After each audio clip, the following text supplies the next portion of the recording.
Today we have something a little different for you. Over the next several weeks, we will be showcasing our top 5 episodes of all time. Enjoy the episode and be sure to join us next week to hear the rest.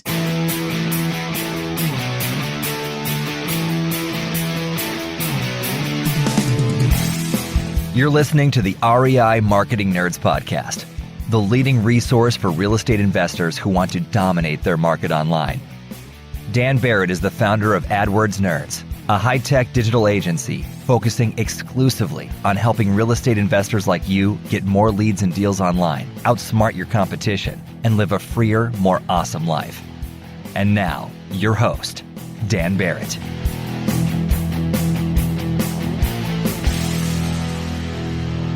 All right, everybody, welcome to this week's REI Marketing Nerds podcast. As always, this is Daniel Barrett here from AdWordsNerds.com. How are you? Wonderful people. I feel like I just went into my radio voice. It is a delightfully warm day here in Connecticut, which means it's 50 degrees. Thinking about going to the beach later. Who knows? And this week, I'm very happy to have you with me. This week, I'm talking to Todd Stelnick. Now, this is a really, really fascinating conversation. First of all, Todd is out in LA, one of the most competitive markets in the United States, a market that is very, very difficult to make headway in. And he, not only is he doing a lot of deals, closed about 54 deals this year, just had his best month ever in January. So he's doing very, very well. He came out of nowhere. He jumped into real estate investing from a completely different industry and just knocked it out of the park from the very beginning. And he has a very specific kind of way that he approaches investing that I think anybody can take and apply to their investing business right away. He's a fascinating guy, and you could really learn a lot from this conversation. So without further ado, I'm going to kick it over and talk to Todd Stelnick from, get this, I want you to hear this guy's domain name. Here's his website, WeBuyHousesLosAngeles.com. How is that for a URL, people? WeBuyHousesLosAngeles.com. I'm going to kick it over right now to my conversation with Todd Stelnick. All right, I'm here with Todd Stelnick. Todd, how are you, man? Good. How are you doing, Dan? I'm doing pretty good, man. It's a pretty chill Friday here. I got to go to the gym with my wife, which is pretty fun. My wife's like a pretty avid gym goer, so I'm feeling a little sore, but otherwise pretty awesome. What about yourself? Not too bad. Just another day with all my teeth and all my hair. That's nice. It must be nice to have hair, Todd. I noticed that you just shoved that right in my face right away. So yeah, I just realized I said that.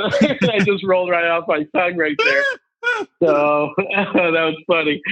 Yeah, it's just been a great day. I had a couple good, buying calls this morning and dropped my kids off to school before that. So things are rocking and rolling for today.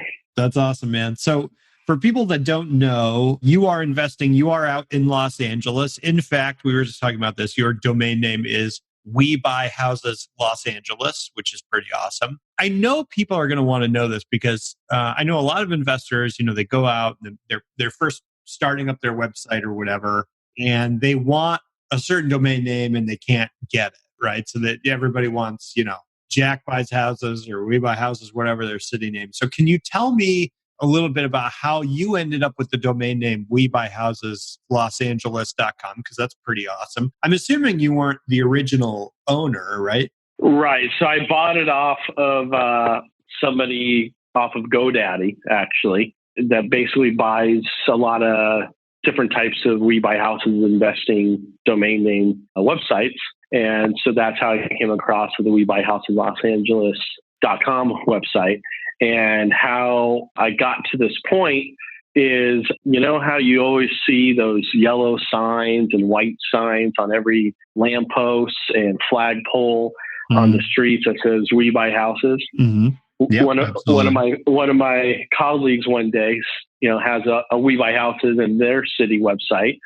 So he says to me when I was talking to him, "What's a good name?" He says, "Get We Buy Houses Los Angeles."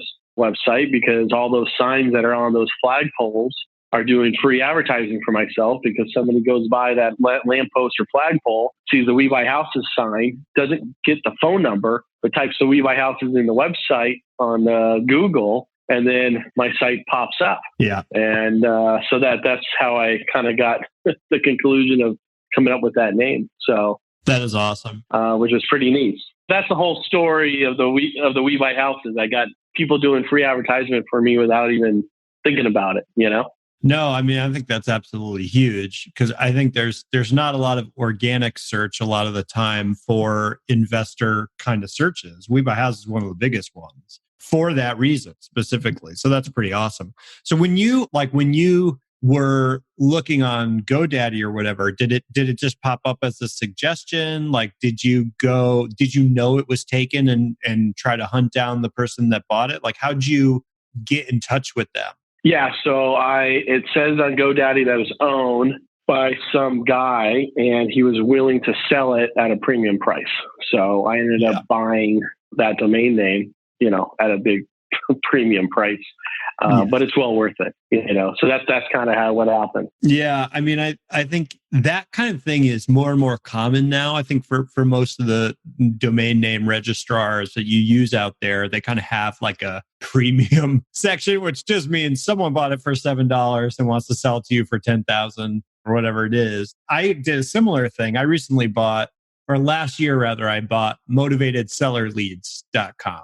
And it was kind of the same thing where I just went to go look to see if it was taken. It was, there's like, hey, you know, there's a premium version. And the company that, you know, did that, they were like, hey, we'll even put you on a payment plan. So it was like $50 a month for however long it was. And, you know, for me at the moment, it was worth it. So I think for people out there that are wanting to buy that sweet domain name with your city name in it or whatever it is, you know, don't give up. If you think it's really worth it to you, there are some options out there.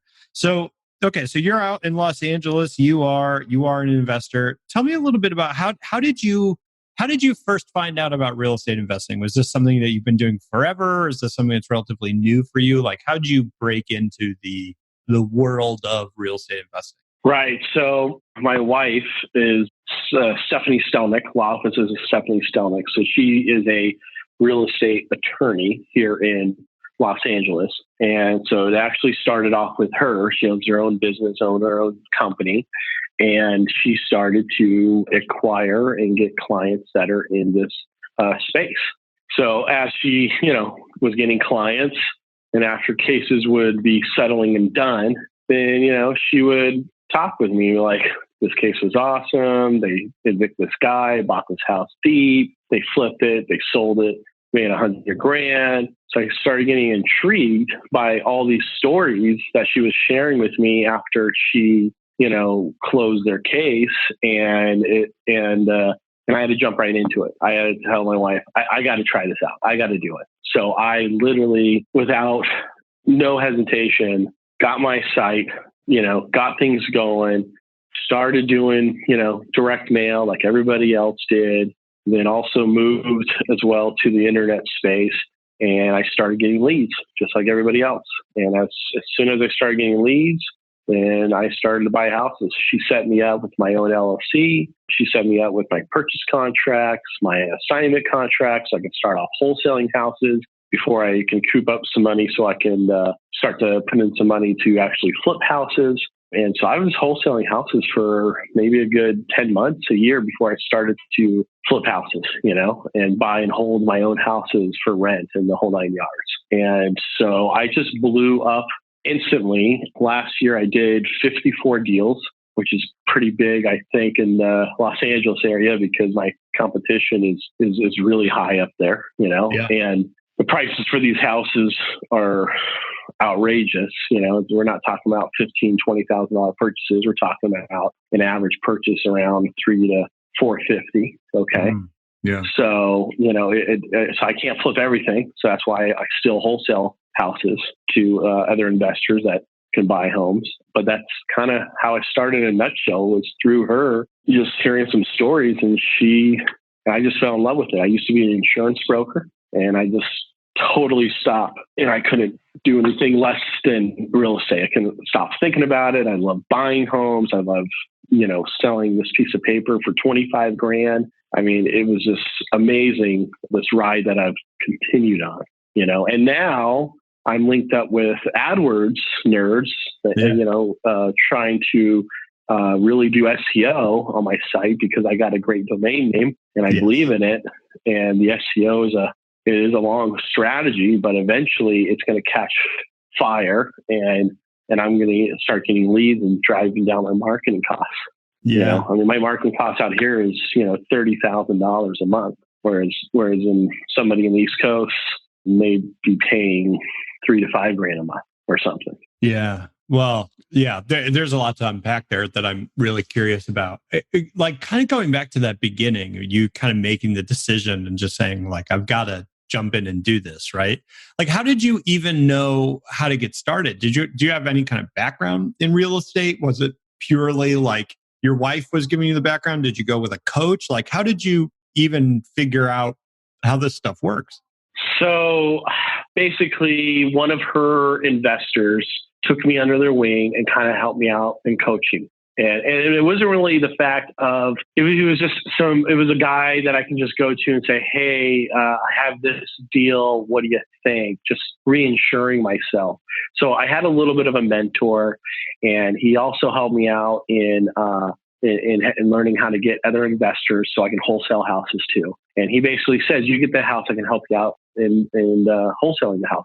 And then I was able to form contacts and then jump on phones and make 100 million calls a day just to try to get more investors. So I had a book of clients that I can sell these homes to. Yeah. So at the end of the day, my marketing cost was just the only cost I had in the game. I didn't have to pay any other risk factor besides spending money to get leads. And as long as I got leads, I was able to buy. And my ratio is pretty crazy compared to what others can do. Every 6 leads, I buy a home. So wow, hold on. I mean, that is wild. That's a really low number. So why is it so low? 'Cause I would say for average, right?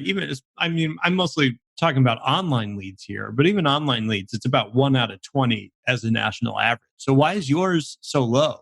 Correct. Yeah. So out here in LA, a lot of investors, the average is 1 out of, that's funny. You said 1 out of 20. The average is 1 every 18 leads out here. Yeah.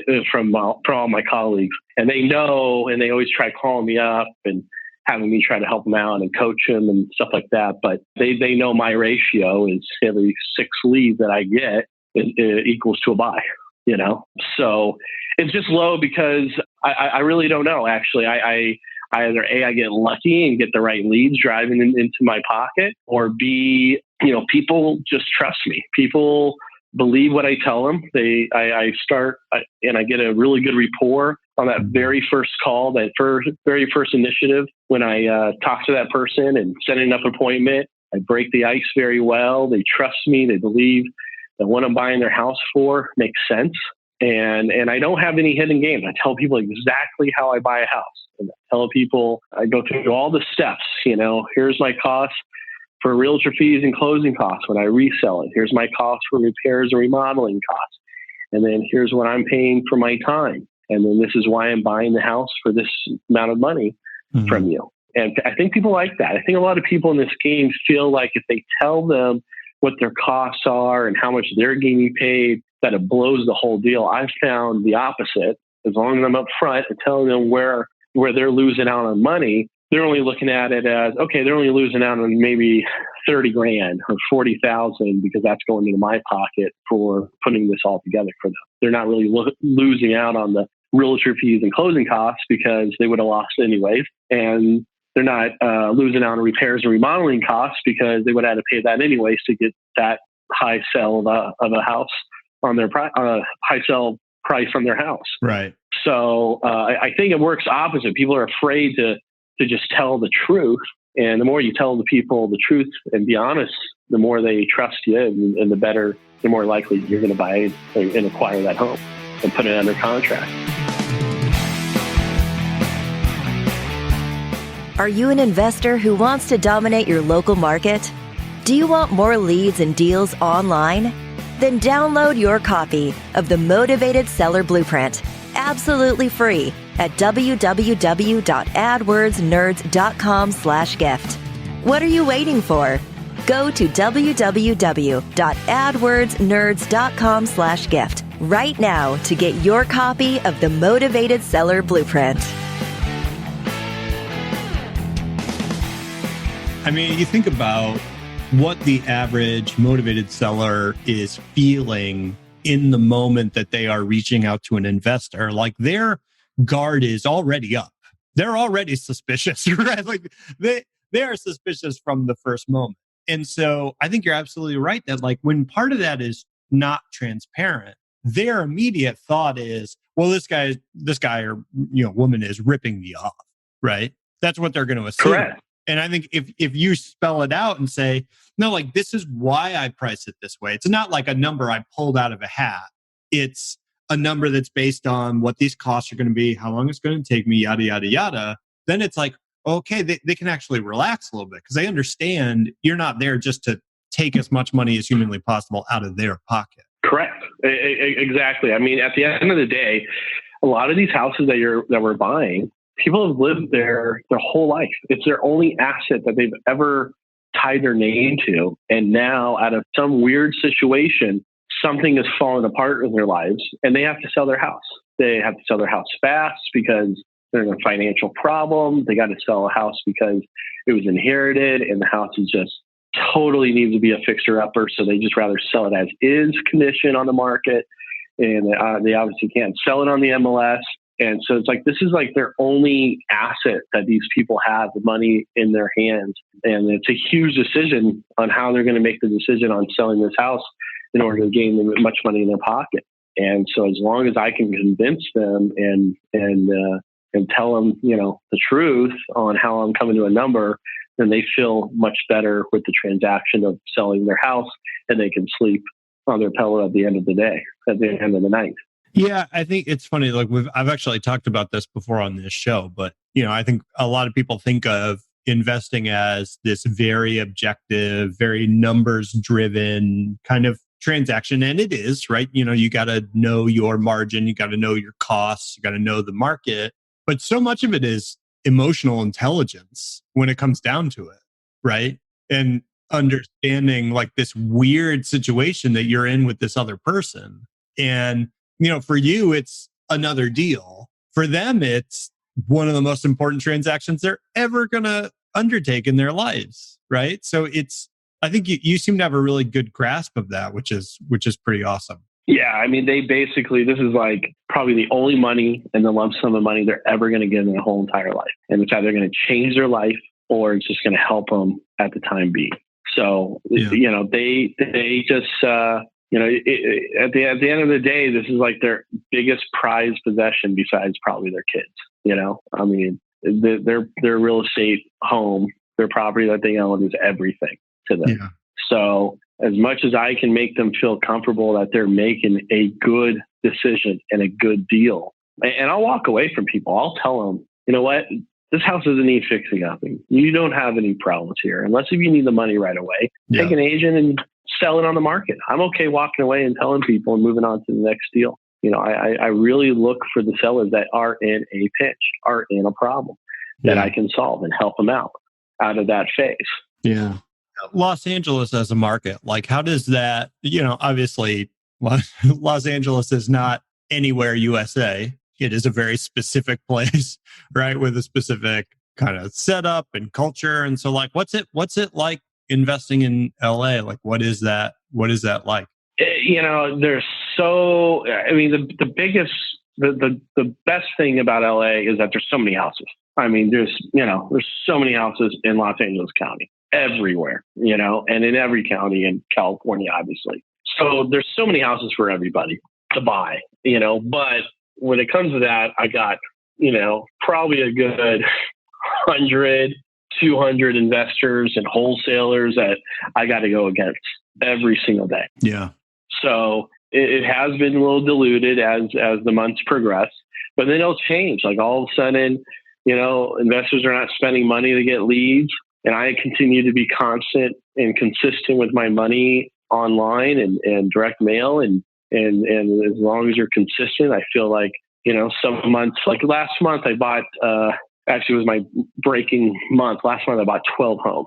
I really shouldn't be bragging about it, but before that, the best month was 9, but last month was crazy. It was 12 homes that I bought, so that's not normal. Usually the norm out here for an investor is probably 2 to 3 homes a month, maybe 4 max.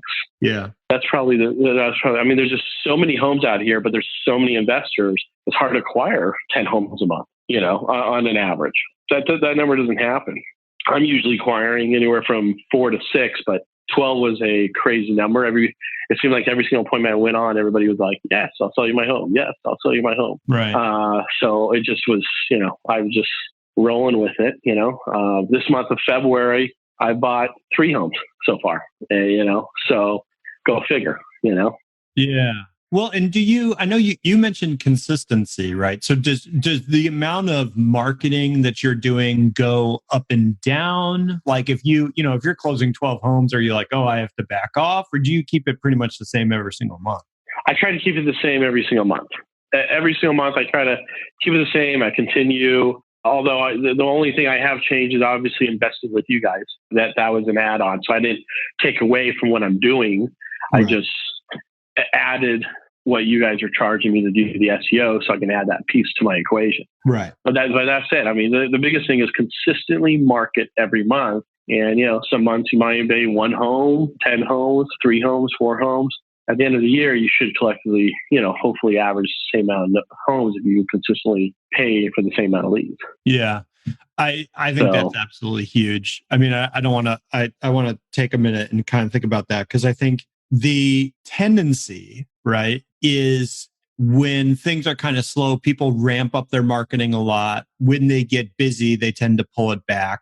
And it creates this boom bust cycle that's very hard to get out of, right? And I think it's this idea of making a consistent investment, or, it could be your effort, it could be time, it could be money, whatever it is, but being consistent about what you're putting out there, because especially for things like direct mail, you are trying to get a certain number of views on a piece right before you're generally going to get a response, right? So it's not, I sent it out once and it either worked or it didn't. It's a consistent thing, right? For SEO, it's very much the same thing in the idea that, like, hey, we have to consistently try to build links. We have to consistently try to post content. We have to consistently grow out the site, because if we just do everything 1 month and then we don't do anything in month 2 or 3, we're not going to get the same benefit from that. So I think that's awesome that I think it requires a lot of discipline to do it that way, because there must be months where you're like, hey, I didn't get the return that I'm used to. Just like there are months, like you said, last month, that was like your best month ever.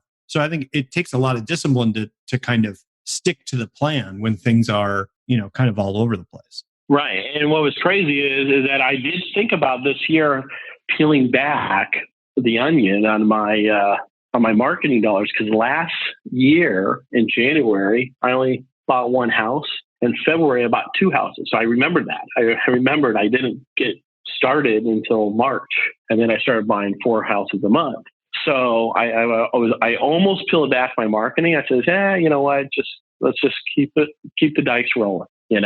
Luckily, I did, because I found out a lot of my colleagues actually stopped their marketing for whatever reason, because they started calling me up and I started calling them up, and I just kept my marketing going, and good things ended up really happening in the month of January. So now like next year, I'll obviously know, like, January is my best month probably, because the odds of me beating 12 houses in a month, I probably slim to none. It will happen, but I don't know when. That's just a lot of houses. I mean, people that tell you that I bought like 100, 200, 300 homes, I think they're lying to you. There's no way people are buying that many homes.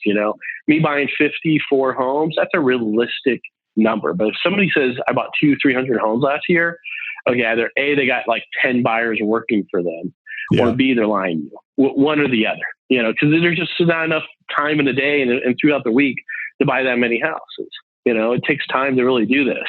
So do you have anybody working for you? Do you have any kind of team, or are you a one-man shop? I am a one Well, I take that back. So I'm a one-man shop in LA County, right? Okay. But I do also spend a few marketing dollars in a couple other counties that are connected with LA County. So like San Bernardino, Riverside, Kern County, Ventura, and OC. And I have two other people that I train and coach, and they buy in those counties. And I buy in Los Angeles County. So yeah, I'm a one-man team in the LA County, but I also have them buying some homes for me as well too. But I don't mix that with the number. So that the 12 homes in January, that was all in LA County. Right. So but both of those buyers, I don't spend as much money on those counties because I'm not fully in there, but I just do it just to keep the dikes rolling a little bit. Yeah. And each of them bought two each, so they were successful as well too.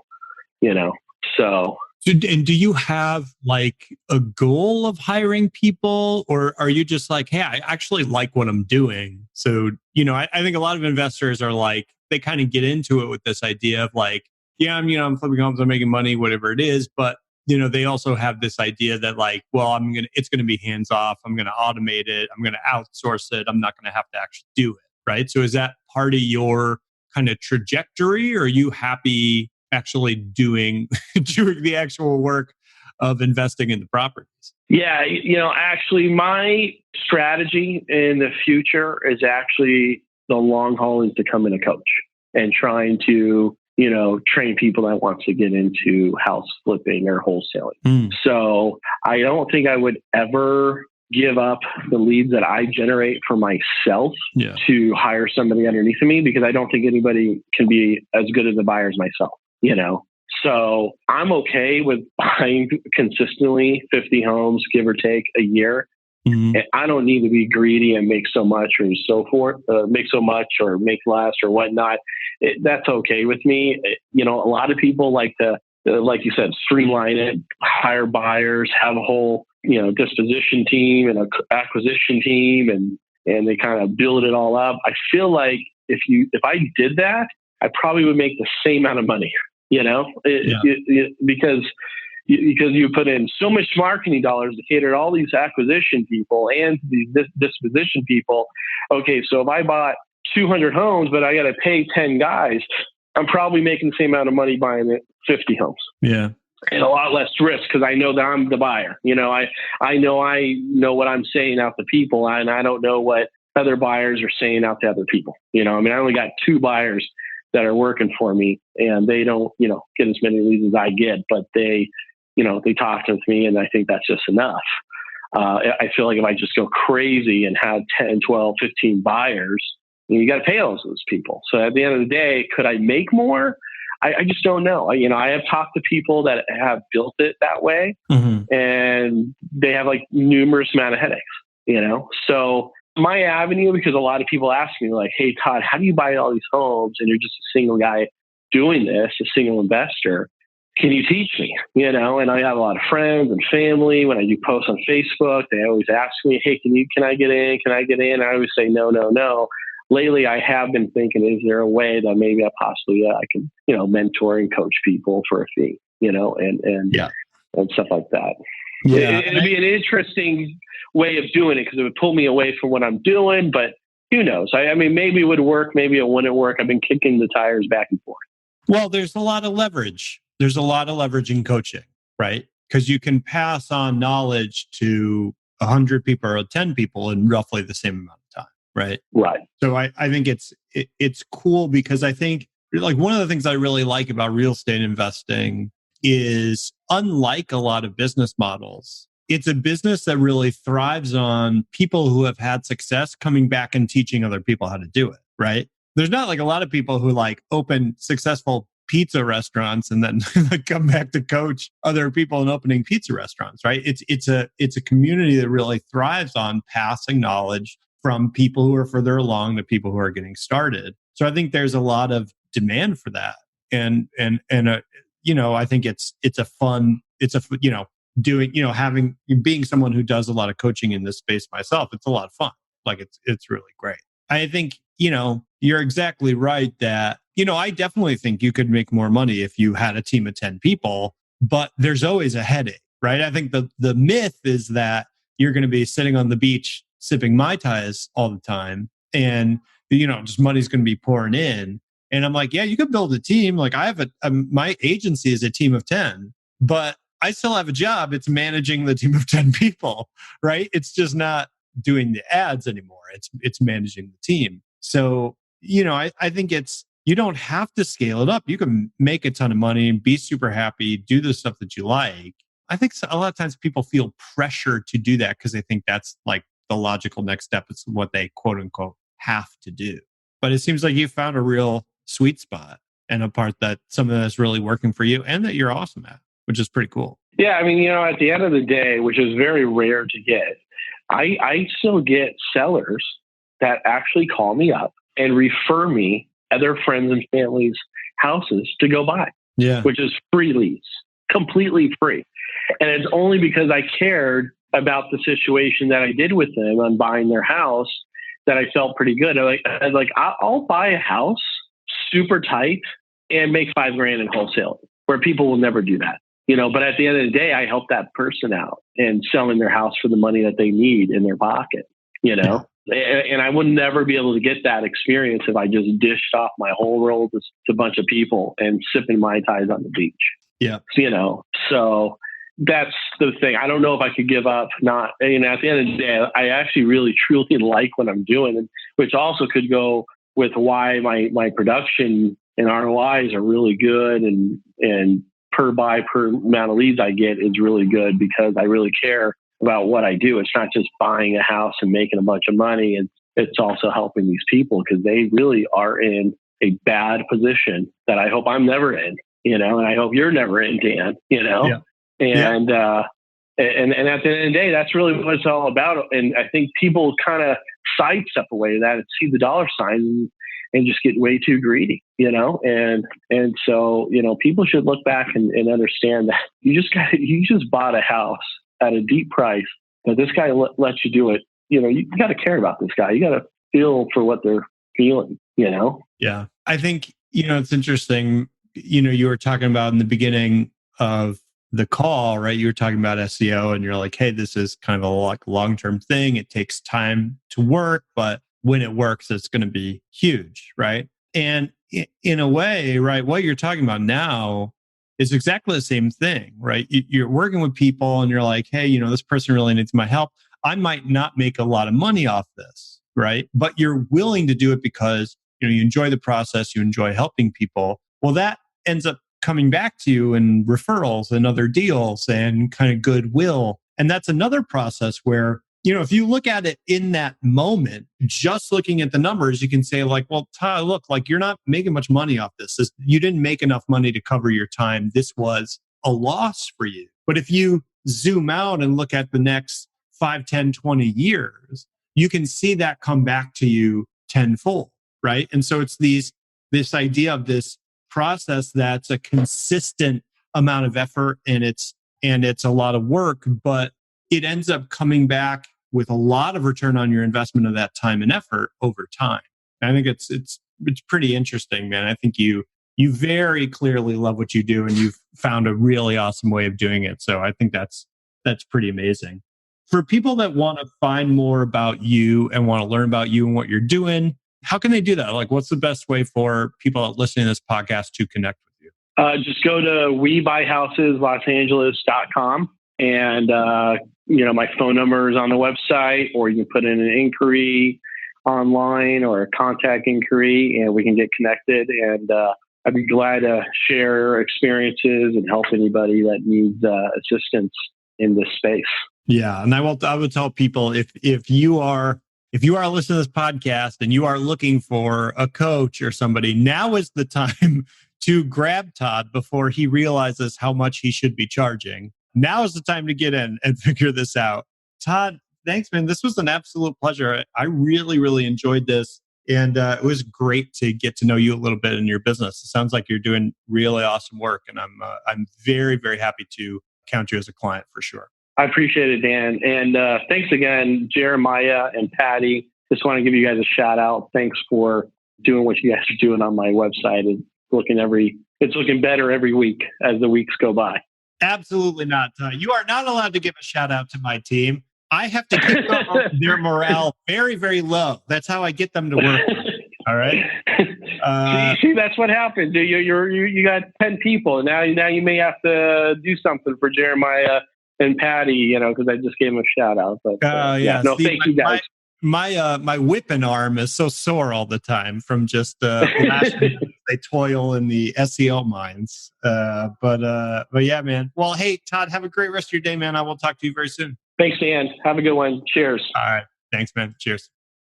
All right, everybody. That was it for my conversation with Todd Stelnick from WeBuyHousesLosAngeles.com. Like he mentioned at the end there, if you want to go find him, learn more about what Todd is doing, he is obviously up to some really, really fascinating things. And you can find him at WeBuyHousesLosAngeles.com. As always, guys, if you are not in our Facebook group, it is free and it is awesome. I am posting high-level training in there every single week. And you can find that at AdWordsNerds.com/group. That's AdWordsNerds.com/group. And just in general, if you want to find more information about me, about the show, you can find the show notes for this week's episode and more at AdWordsNerds.com. Just click on the blog or podcast, link a doodle, whatever you want to call it. You'll find all sorts of stuff there. I'm posting a lot of content there at the site. So it's a great place to come and get more information about growing your online marketing for motivated sellers. As always, guys, this is Daniel Barrett signing off. I will see you next week. Go out there, have an awesome rest of your work week, close a bunch of deals, and I'll talk to you soon. Cheers.